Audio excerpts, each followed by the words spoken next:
Hello hi everyone అండి. మారుతి సాహితీ channel ప్రేక్షకులకు స్వాగతం సుస్వాగతం అండి. అంతా బాగున్నారా అండి? మేమంతా బాగున్నామండి. ఈరోజు మన మారుతి సాహితీ ఛానల్లో ఎద్దనపూడి సులోచన రాణి గారు రచించినటువంటి అనురాగ గంగ నావెల్లో ఈరోజు ఎపిసోడ్కి వెళ్ళే ముందు ఇంతకుముందు ఏం జరిగిందో తెలుసుకుందామండి. మనం ఎంతగానో ఎదురు చూసిన ఎంతో ఆనందపడాల్సిన విషయమైనటువంటి ప్రీతి శరత్ల వివాహం జరిగింది కదండి. వాళ్ళు 20 రోజుల పాటు ఉత్తర దేశం తిరిగి రావడానికని ట్రైన్లో ప్రయాణం కావడం జరిగింది. వాళ్ళు ఎంతో సంభ్రమాశ్చర్యాలకు గురి కావడం జరిగింది కదా. ఆ విషయం విన్న మనం కూడా ఆనందపడ్డాం కదా. ఈరోజు ఎపిసోడ్లో ఏం జరగబోతుందో చూద్దామండి. వసంత అత్తవారింటికి వచ్చింది. మహీధర్ రావు గారు వసంత పేరిట కొని ఇచ్చిన ఇంట్లోకి మారారు. పట్టుమని 10 రోజులు కూడా అత్తగారు భర్త వసంతని ఆత్మీయంగా చూడనే లేదు. చీటికి మాటికి వసంత ఏమీ అనకపోయినా, ఇదిగో ఇల్లు నీ పేరు మీద ఉందని గర్వం పోవకు, నేను తలుచుకుంటే క్షణంలో ఇది నీ నుంచి లాగగలను అని భర్త బెదిరించేవాడు. వ్యాపారం పెడతానని 50,000 తీసుకున్నాడు. ఆ డబ్బు ఏమైందో తెలియదు. అతను మాత్రం ఏ వ్యాపారం మొదలు పెట్టనే లేదు. వసంత ఒకరోజు రాత్రి, ఏమండి వ్యాపారం సంగతి ఏమైంది అంటే, నీకెందుకు, నోరు మూసుకో అని కసిరాడు. ఆ రోజు వసంత కూర్చొని ప్రీతి దగ్గర నుంచి వచ్చిన ఉత్తరం చదువుకుంటోంది. ప్రీతి వ్రాసిన ఉత్తరం నిండా శరత్చంద్రని గురించిన కబుర్లే ఉన్నాయి. అందులో ఇలా వ్రాసి ఉన్నాయి: వసు, శరత్చంద్రతో వివాహంతో నా జీవితమే మారిపోయినట్టుగా అనిపిస్తుంది. పెళ్లి కాకముందు నేను ఏమనుకునేదాన్నో తెలుసా? డాడీ నన్ను ఇంత గారాబంగా పెంచుతున్నారు, నేను ఇంకెవరితోనూ కలవలేనేమో అని భయపడేదాన్ని. శరతు నా భయాలన్నీ పోగొట్టేశాడు. సరైన భర్త దొరికితే ఆడపిల్ల జీవితం ఎంత స్వర్గంగా ఉంటుందో స్వయంగా తెలుసుకుంటున్నాను. నేను నోరు విప్పి ఏమిటో చెప్పనవసరం లేకుండానే నా మనసు అతనికి తెలిసిపోతుంది. నిన్న ఆగ్రా వెళ్ళాము. తాజ్మహల్ని వెన్నెల్లో అతని పక్కన నిలబడి చూస్తుంటే నాకు దాని సౌందర్యం రెట్టింపు అయినట్టుగా అనిపించింది. ఢిల్లీ అంతా తిరిగాము. ఏమిటో చాలా స్వేచ్ఛగా సుఖంగా ఉంది. దేనికోసము నాకు బెంగ కానీ ఆదుర్దా కానీ లేదు. డాడీ ఎలా ఉన్నారు వసు? డాడీ గుర్తు వస్తుంటేనే నాకు చాలా దిగులు వేస్తుంది. నేను ఒట్టి స్వార్థపరురాలుని కాబోలు ఇక్కడింత ఆనందంగా గడుపుతున్నాను. డాడీ అక్కడ ఒంటరిగా ఉన్నారు అనుకుంటాను. డాడీ గుర్తుకు వస్తే మాత్రం రెక్కలు కట్టుకొని ఎగిరి వచ్చేయాలని అనిపిస్తోంది. అలాంటప్పుడు నా మనసు 2 భాగాలుగా మారుతుంది. ఒక భాగం డాడీ కావాలనిపిస్తుంది, మరో భాగం శరత్చంద్రని వదలలేను అంటోంది. ఇదివరకు డాడీని వదిలి ఒక్కరోజు ఉండాలంటే ఎంతో గగనమయ్యేది నాకు. ఇప్పుడు చూడు ఎన్ని రోజులు దూరంగా ఉంటున్నానో. నేనేనా అని ఆశ్చర్యపోతూ ఉంటాను. బహుశా తల్లిదండ్రుల దగ్గర నుంచి పెళ్ళయి వెళ్ళిన ప్రతి ఆడపిల్ల కూడా ఇలాగే ఉంటుంది ఏమో అనుకుంటాను వసు. నేను త్వరలోనే వచ్చేస్తున్నాను. నువ్వెలా ఉన్నావు? డాడీని రోజు వెళ్ళి చూసొస్తున్నావా? నేను 2 సార్లు ఢిల్లీ నుంచి ఫోన్ చేసినప్పుడు నువ్వు ఇంత క్రితమే వెళ్ళావు అని డాడీ చెప్పారు. వసు, ఆడపిల్లకి పెళ్ళైతే భర్తతో శారీరకంగా మానసికంగా అతనిలో ఐక్యమైపోయినట్టుగా తృప్తి కలగాలి. లేకపోతే అది పెళ్ళే కాదు అంటాను నేను. దానికి కాంట్రాక్టు అని పేరు పెట్టాలేమో. నేను నీకు 2 చీరలు కొన్నాను వసు. నీకు ఆకుపచ్చ చాలా ఇష్టం కదూ. ఆ రంగులో చాలా మంచి చీర దొరికింది. నీకు నల్ల పూసలతో ఉన్న ఒక గొలుసు కూడా కొన్నాను. శరతు వీటిని నీకు కానుకగా ఇమ్మనమని నాకు కొనటానికి డబ్బులు ఇచ్చాడు. నువ్వు ఎలా ఉన్నావు? సుఖంగానే ఉండి ఉంటావని ఆశిస్తున్నాను. ఎప్పుడెప్పుడు నిన్ను చూస్తానా, నీతో ఎన్నెన్ని కబుర్లు చెబుతానా అని ప్రాణము తహతహలాడుతోంది. ఇట్లు నీ ప్రీతి. ఏమిటా ఉత్తరం? కఠినంగా వినిపించింది వెనక నుంచి. వసంత తలెత్తి చూసింది. ఎదురుగా కామేశ్వరరావు నిలబడి ఉన్నాడు. వసంత ఇవ్వకుండానే అతను విసురుగా చేతుల్లోంచి లాగి తీసి చదివాడు ఆ ఉత్తరాన్ని. ఆ ఉత్తరం చదవడం పూర్తి చేసేసరికి అతని కళ్ళ నిండా ఈర్ష్య రెపరెపలాడుతోంది. ఇట్లాంటి ఉత్తరాలన్నీ చదివి ఊళ్ళో వాళ్ళందరూ మొగుళ్ళు మంచివాళ్ళు, నేనేమో చెడ్డవాడిని అని నువ్వు అనుకోకు. ఆ శరత్గాడు చూడటం ఒక గొప్ప, అంత డబ్బుంటే ఎవరైనా నెత్తిన పెట్టి చూసుకుంటారు అంటూ ఆ ఉత్తరాన్ని చించి ముక్కలు చేయసాగాడు. వసంత అతి ప్రియమైన వస్తువు నాశనం అయిపోతుంటే చూడలేని వ్యక్తిలా అతని మీద పడి లాక్కోబోయింది. అతన్ని తోసింది, భుజాల మీద కొట్టింది. అతను ఒక్క తోపు తోశాడు వసంతని. వసంత వెళ్ళి గోడకి కొట్టుకొని ఆగింది. నీకెంత ధైర్యమే? నన్ను నన్ను నన్ను నువ్వు కొడతావా? ఉండు, నీ పని చెబుతాను. కామేశ్వరరావు వెళ్ళి బెల్ట్ తీసుకువచ్చాడు. వసంత అతన్ని చూస్తోంది. అతని చేతిలో బెల్టు వసంత ఒంటి మీద ఫెడీ ఫెడీమని తగిలింది. వసంత దెబ్బలకి తాళలేక కింద కూలపడింది. ముఖానికి చేతులు అడ్డు పెట్టుకుంది. దెబ్బలు తగలడం ఆగినాయి. వసంత వెక్కుతూ ఉంది. కొద్దిసేపయింది. కింద కూలపడి మోకాళ్ళ మధ్య తలదూర్చుకొని నిశ్శబ్దంగా ఏడుస్తున్న వసంత మీద ఒక్కసారిగా మీద నీళ్లు గుమ్మరించినట్టు అవటంతో గభాల్న తలెత్తి చూసింది. కామేశ్వరరావు డబ్బాతో కిరసనాయిలు కుమ్మరిస్తున్నాడు వసంత మీద. ఆ వాసనకు వసంత ఉక్కిరి బిక్కిరి అవుతూ గభాల్న లేచింది. నిన్ను చంపేస్తాను, నీకు దిక్కెవరో చూస్తాను. అతను జేబులో నుంచి అగ్గిపెట్టె తీశాడు. వసంత రానున్న ప్రమాదం గ్రహించింది. వణికిపోతూ రెండు చేతులతో అతనికి దండం పెట్టింది. అతను అగ్గిపుల్ల వెలిగించి వసంత మీద గిరాటు వేశాడు. వసంత పక్కకి ఉరికినట్టుగా తప్పుకోవడంతో అది అంటుకోలేదు. వసంత ముందు గదిలోకి పరిగెత్తబోయింది. కామేశ్వరరావు ఆ తలుపు వేసేసి వచ్చాడు. నువ్వు ఈరోజు చావటం ఖాయం. వద్దండి, మీరు చెప్పినట్టు వింటాను, మీ కాళ్ళు పట్టుకుంటాను, మీరే పని చేయమంటే అది చేస్తాను. వద్దండి, నా మీద వేయకండి అగ్గిపుల్ల.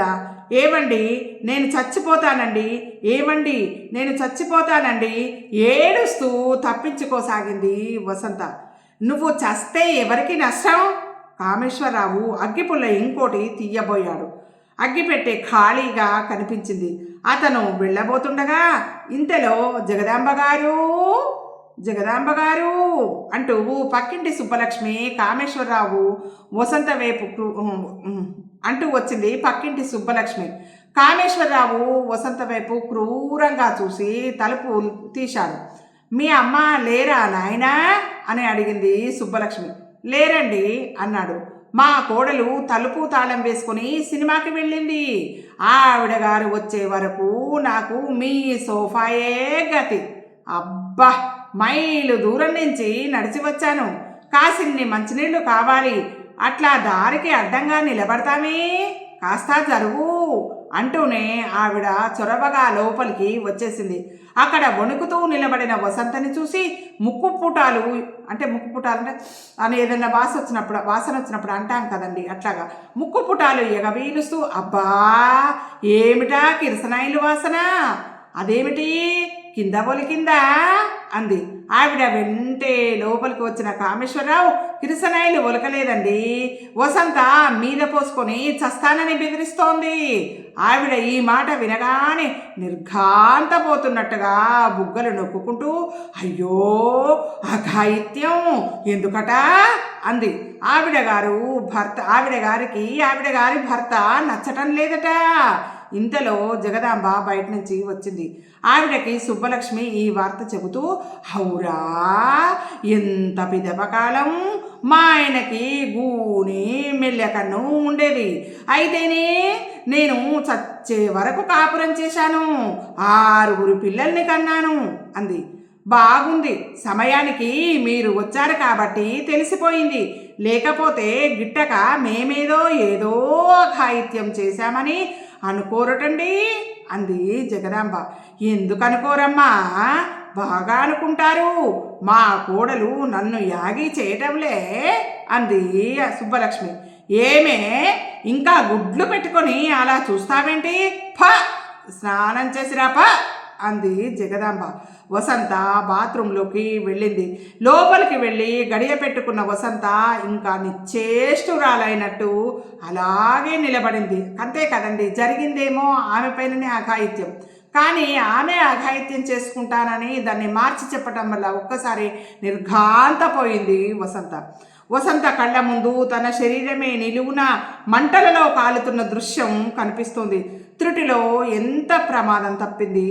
మృత్యువు కోరలతో కబళించబోయి ఆగింది కదా. వసంత కళ్ళలోకి మెల్లగా నీళ్లు నిండకు వచ్చాయి. మరుక్షణం తలుపుకి ముఖం దాచుకుని వెక్కి వెక్కి హిస్టీరియా వచ్చిన దానిలాగా ఏడవసాగింది. ఎందుకే ఏడుస్తావు అంది. అక్కడ సుబ్బలక్ష్మమ్మ గారు కూడా ఉంది. వసంత ఇంకా ఇంకా ఏడుస్తూనే ఉంది వసంత. జగదాంబ వసంతని పట్టుకోబోతే ఈడ్చి కొట్టింది. నా దగ్గరికి వచ్చారా చంపేశాను, పళ్ళు బిగించి పిడికిలిని చూపించింది. దీనికి అప్పుడప్పుడు ఇలాగే ఉన్మాదం వస్తుందండి అంది జగదాంబ. ఆ సాయంత్రానికి ఆ బజార్ అంతా వసంతకి వచ్చే ఫిట్స్ గురించి ప్రచారం అయిపోయింది. ప్రీతి శరత్చంద్ర ఉత్తరదేశం అంతా చూసి తిరిగి వచ్చారు. ప్రీతి శరత్చంద్ర ఇంట్లోనే ఉండిపోయింది. ఉదయం మహీధర్రావు గారు వాకింగ్కి బయలుదేరి ప్రీతి దగ్గరికి వస్తారు. ఆయన అక్కడ 10 గంటల వరకు ఉంటారు. శరత్చంద్ర కోర్టుకు వెళ్ళిపోగానే తండ్రితో కలిసి ప్రీతి తండ్రి ఇంటికి వస్తుంది. ఇద్దరూ కలిసి భోజనం చేస్తారు. సాయంత్రం వరకు ప్రీతి అక్కడే ఉంటుంది. సాయంత్రం శరత్ కోర్టు నుంచి సరాసరి ఇక్కడికే వస్తాడు. ప్రీతి శరత్తో కలిసి ఇంటికి వెళ్ళిపోతుంది. ప్రీతికి ఇటు తండ్రికి అటు భర్తకి దగ్గరగా ఉండటం ఆనందదాయకంగా ఉంది. రాత్రి వేళ భోజనాలకి కూర్చున్నప్పుడు ప్రీతి అతనికి వడ్డిస్తుంటే శరత్చంద్ర చెంపకి చేయి ఆనించుకుని ప్రీతి వైపు అలాగే చూస్తుండిపోతాడు. అతని కళ్ళల్లో వివశత్వం లాంటిది కనిపిస్తూ ఉంటుంది. ఏమిటలా చూస్తారు? ప్రీతి దబాయిస్తుంది. ఇది నిజమేనా? ప్రీతి చిరుకోపంగా చూస్తుంది. అబ్బా, ఆ మాట ఎన్నిసార్లు అడుగుతారు? అసలు ఏమిటి మీ అనుమానం అంటూ నిలదీసింది. శరత్ వడ్డిస్తున్న ప్రీతిని ఆపి చెయ్యి పట్టి దగ్గరకు తీసుకున్నాడు. ప్రీతి పొట్టలో ముఖం దాచుకుంటూ జీవితం మరీ కలలా ఉంది, అందుకని భయం వేస్తూ ఉంటుంది. అప్పుడప్పుడు అతని కంఠం గాద్గికంగా ఉంది. సుఖంగా ఉన్న వాళ్ళకి అలాగే అనిపిస్తుందేమో. ఒక్కోసారి నాకు కూడా అదే ఆలోచన వస్తుంది. పెళ్ళి అంటే ఇంత మధురంగా హాయిగా ఉంటుందని నేను ఎప్పుడూ అనుకోలేదు. ప్రీతి, నువ్వు నిజంగా చాలా ఆనందంగా ఉన్నావా? చాలా.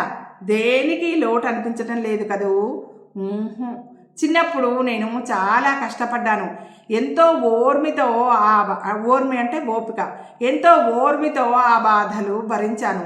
బహుశా నా ఓర్పుకి భగవంతుడు నాకు ఇచ్చిన కానుక ఇదేనేమో అనుకుంటాను. మీ సంగతి సరే పోనీ అలాగే అనుకుందాం. మరి నా సంగతి ఏంటి? నేనేం కష్టపడలేదే అంది. నువ్వు చాలా మంచిదానివి కాబట్టి భగవంతుడు నీకు ఈ కానుక ఇచ్చాడు పెళ్లి రూపంగా. అలాగా? ప్రీతి నవ్వింది. లెండి, అన్నం చల్లారిపోతోంది. ఇద్దరు భోజనానికి కూర్చుంటే సగం భోజనం శరత్ తనే ప్రీతి నోటికి తినిపిస్తాడు. ప్రీతి అతను చేసే గారాభం గమ్మత్తుగా అనిపిస్తుంది ప్రీతికి. ఒక్కొక్క రోజున ఎప్పుడైనా ఒక రాత్రి వేళ దాహంతో మెలకువ వచ్చి కళ్ళు తెరిచి చూస్తే ప్రీతి చెయ్యి శరత్చంద్ర గుండెల మీద అతని 2 చేతుల మధ్య బంధింపబడి ఉంటుంది. అది చూస్తే ప్రీతికి నవ్వు వస్తుంది, జాలి కూడా వేస్తుంది. ప్రీతి కారణం అడిగాక అతను నాకు తెలియదు ప్రీతి, నేను ఇన్నాళ్ళు ఒంటరితనం అనే భూతం చేత బెదిరించబడ్డాను. నీరాక నా జీవితంలో గమ్మత్తుగా ఆ భూతాన్ని తరిమివేసింది. ఇదివరకు రాత్రి వేళ పడుకుంటే నాకెంతో దిగులుగా అనిపించేది. ఈ ప్రపంచంలో నేను ఒంటరి వాడిని, నాకెవ్వరూ లేరు అనిపించేది. ఇప్పుడు అలా ఉండదు. నా పక్కన నిద్రలో ఉన్న నిన్ను చూస్తుంటే నాకు కొండంత అండ ఉన్నట్టుగా అనిపిస్తుంది. ఎంతో హాయిగా ఉంటుంది. అందుకే నీ చేతిని పట్టుకుని నా గుండెల మీద పెట్టుకుంటే నాకు నిశ్చింతగా నిద్ర వస్తుంది. ప్రీతికి ఒక్కోసారి అతని మాటలు అర్థం కానట్టే అనిపిస్తాయి. తను ఇన్నాళ్ళు ఒక తండ్రికే అపురూపం అనుకుంది. ఇప్పుడు శరత్చంద్రకి అంతకంటే రెట్టింపు అపురూపంగా అనిపిస్తోంది. అతను కోర్టుకు వెళ్ళినా ఏ కాస్త సమయం దొరికినా ప్రీతికి ఫోన్ చేస్తాడు. అతను తనని అనుక్షణం అలా వెతుక్కోవటం ప్రీతికి ఎంతో ఆనందంగా అనిపిస్తోంది. ప్రీతి వచ్చిన తర్వాత వసంత, కామేశ్వరరావు వచ్చారు. వసంత ఎక్కువసేపు ఉండలేదు. ఒక పావుగంట కూర్చొని మళ్ళీ వస్తాంలేండి అని కామేశ్వరరావు అనడంతో అతనితో పాటే లేచి వెళ్ళిపోయింది వసంత. వసంత మారింది. ఇదివరకులా లేదు. తనతో మనసు విప్పి మాట్లాడటం లేదు. ముభావంగా ఉండిపోయింది. ప్రీతికి వసంత ప్రవర్తన ఆశ్చర్యంగా అనిపించింది. వసంత ఇలా ఎందుకయిందో ప్రీతిని అదే ప్రశ్న మరీ మరీ మరీ మరీ వేధించసాగింది. వసంత విషయం శరత్కు చెప్పింది. శరత్ అన్నాడు, చూడు, నువ్వు సంతోషంగా ఉన్నానని ఉత్తరాలు వ్రాసానంటున్నావు కదా. వసంతకి తన జీవితం గుర్తుకు వచ్చిందో ఏమో. కామేశ్వరరావు వాళ్ళు ఆ అమ్మాయిని ఇదివరకు చాలా బాధలు పెట్టారని చెప్పావు కదా. ఇంకోసారి వసంతని నువ్వు ఒంటరిగా కలుసుకొని మాట్లాడితే తప్ప మనం ఏమీ నిర్ధారణ చేయలేము. వాళ్ళు మాట్లాడవద్దని ఒత్తిడి చేస్తున్నారో ఏమో అన్నాడు శరత్ వసంత గురించి. వసంత ఏమిటమ్మా అలా ఉంది? అసలు మాట్లాడలేదు అని ప్రీతితో మహీధర్రావు గారు అన్నారు. అదే నాకు కూడా అర్థం కావటం లేదు డాడీ అంది ప్రీతి. వసంత ఆనందంగా ఉంటే అంతకంటే సంతోషించాల్సిన విషయము ఈ ప్రపంచంలో ఇంకేదీ లేదేమో మనకు అన్నారు మహీధర్రావు గారు. శరత్చంద్రతో కలిసిన ప్రీతి జీవితం హడావిడిగా అయిపోయింది. క్షణం తీరుబడి ఉండదు. శరత్చంద్రతో కలిసి ఎక్కడికైనా వెళ్ళటమో లేక ఇంటికి ఎవరైనా డిన్నర్కో లంచ్కో వస్తుంటే ఆ ఏర్పాట్లు చూడటమో ఎప్పుడూ ఎడతెగని పని అయిపోయింది ప్రీతికి. అతని ఫోన్స్ ప్రీతి తనే ఆన్సర్ చేస్తుంది. అంటే శరత్చంద్రకు వచ్చే ఫోన్ కాల్స్ను ప్రీతినే ఆన్సర్ చేస్తుంది. అతనికి బయట తిరిగే కార్యక్రమాలు ఉంటాయి. వెంట ప్రీతి లేకుండా అతను ఎక్కడికి వెళ్ళడు. ఉదయం కోర్టుకు వెళ్ళి సాయంత్రం వచ్చే వరకు ఎలాగూ నీ నుంచి వేరుగా ఉండాలి. అది ఎలాగూ తప్పదు. ఇప్పుడు కూడా ఎందుకు వేరుగా ఉండడం అనేవాడు. ప్రీతి రాగలిగిన చోట్లకే అతను వెళ్ళేవాడు. ప్రీతికి అతను వెళ్ళే ఫంక్షన్స్, డిన్నర్లు అంటే మొదట విసుగు పుట్టేది. తనకి సంబంధించినట్టు కూర్చునేది. కానీ తర్వాత ప్రీతి అర్థం చేసుకోసాగింది. వృత్తిరీత్యా అతను 10 మందితో కలిసి ఉండాలి. వద్దన్నా పరిచయాలు పెరుగుతాయి. బయట వాళ్ళు అతని జీవితంలోకి చొచ్చుకుని వస్తారు. భార్యగా అతని వెంట ఉండటం, అతని సమస్యలని పంచుకోవడం తన బాధ్యత అని తెలుసుకుంది ప్రీతి. రకరకాల వ్యక్తులు అతని దగ్గరికి వస్తారు. తమ తరఫున న్యాయం కోసమని పోరాడమని అర్థించేవారు ఉంటారు. షరతు కేసులని జాగరూకతతో పరిశీలించి ఎన్నిక చేసుకునేవాడు. తనకిష్టం లేని వాటిని తనకు వీలు కాదంటూ వేరే లాయర్లకి అప్పగించేవాడు. వచ్చిన ప్రతి కేసు తీసుకోవాలనే ఆరాటం అతనికి ఉండేది కాదు. అతను చేపట్టిన కేసుకి అపజయం అంటూ ఉండేది కానే కాదు. బేగం సుశ్రత్, శరత్చంద్ర ప్రీతిల అన్యోన్య దాంపత్యాన్ని చూసి ఎంతో మెచ్చుకునేది. ప్రీతి శరత్చంద్రల కాపురం చూసి మహీధర్రావు గారికి సంతోషంగా ఉండేది. తను కన్న కలలు ఫలించినట్టుగా ఆయన మురిసిపోయేవారు. పినాకపాండి గారు ప్రీతిని, శరత్ని దసరా పండగకి తమ దగ్గరికి వచ్చి ఉండాల్సిందిగా కోరుతూ ఫోన్ చేశారు. దమయంతి మరీ చెప్పింది. వెంట మహీధర్రావు గారిని కూడా తీసుకుని రమ్మని, ఒక 10 రోజుల పాటు ఉండి వెళ్ళవచ్చునని చెప్పారు. మహీధర్రావు గారు అంగీకరించారు. శరత్చంద్ర ఇష్టపడ్డాడు. ప్రీతి తండ్రి దగ్గరికి వచ్చింది. డాడీ, మనతో వసంతని కూడా తీసుకొని వెళ్దాం అంది. వసంతని వాళ్ళు పంపిస్తారంటావా అన్నారు మహీధర్రావు గారు. వాళ్ళు పంపించేదేమిటి, రమ్మనమని అంటాను, వస్తుంది, నా మాట కాగలదు అంది ప్రీతి. కామేశ్వరరావును కూడా రమ్మనమని చెప్పు అన్నారు మహీధర్రావు గారు. అతనెందుకు, వసంత హాయిగా 4 రోజులు నాతో ఉండకుండా అంది ప్రీతి. మర్యాదగా ఉండదమ్మా, వారి మనసు మనము నొప్పించకూడదు. ఈరోజు సాయంత్రం వెళ్ళి నేనే స్వయంగా చెప్పి వస్తాను డాడీ, అదే మంచిది. కబురు చేస్తే వాళ్ళు మళ్ళీ వంక పెడతారేమో అన్నారు మహీధర్రావు గారు. సాయంత్రం వసంత ఇంటికి వచ్చింది ప్రీతి. ముందు గదిలో జగదాంబ సుబ్బలక్ష్మి గారితో కూర్చొని కబుర్లు చెబుతూ ఎదురైంది. ఆవిడ ప్రీతిని చూడగానే ఎదురుగా లేచి రానే లేదు. పలకరించలేదు. ప్రీతి ఈ అవమానాన్ని దిగమింగింది. వసంత ఉందా అంది. ఉంది ముభావంగా అని ఆవిడ లేచి లోపలికి వెళ్ళిపోయింది. ప్రీతి కూర్చుంది. 5 నిమిషాల తర్వాత జగదాంబ వచ్చింది. వెనకే వసంత కూడా వచ్చింది. వసువు, ప్రీతి వసంతని చూడగానే లేచి ఎదురు వెళ్ళింది. వదిన, ఎన్నాళ్ళకి నన్ను చూడటానికి వచ్చావు?